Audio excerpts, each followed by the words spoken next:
Happy fall, y'all. It's Scott Curcio. Look, don't I look like fall? My little vest. The air is crisp. Third quarter is done. So I'm giving you guys some really, hopefully, useful information today to talk about both the third quarter and our year-to-date numbers on how Chicago's housing market is faring. So let us dive in. First, we're going to start with some good news.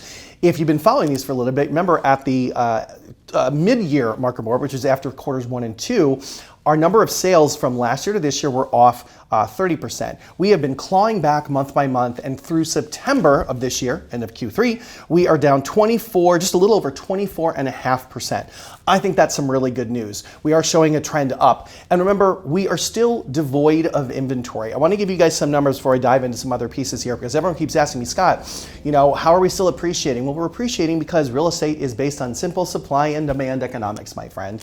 Higher supply, higher demand, all those things go in hand. And we don't have a lot of supply. Here's an interesting stat. 2010, we had 66,000 homes on the market.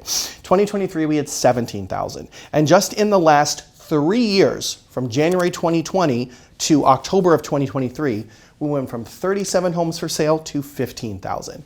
So this is why we're seeing a lot of multiple offers. We're seeing a lot of price wars, not everywhere, but in a lot of subcategories. So let's dive in. The third quarter itself really performed well. Number of sales was only down 12%, a little over 12% from last year.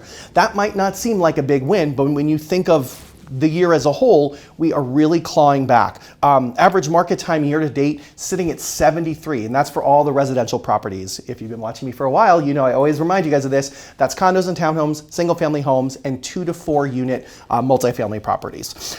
I mention that because a lot of times I hear from people, oh my gosh, it's still on the market after a month. Well, if the average market time is 73 days, this is my concern faced at 30 days. Okay, back to it. Now let's talk a little bit about how our pricing performed, because we did see some attrition there. Most notably, single family homes. Year to date, our average sales price is down 8% from 2022.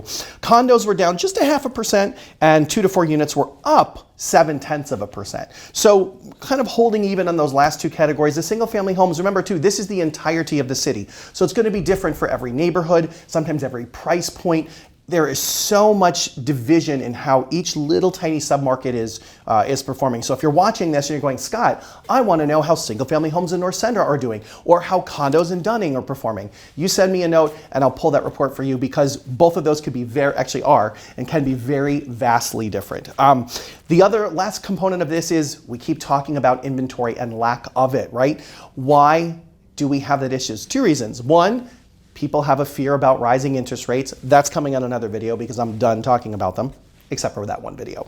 And also because we are sitting on the most home equity, $12 trillion. Just let that sink in, friends.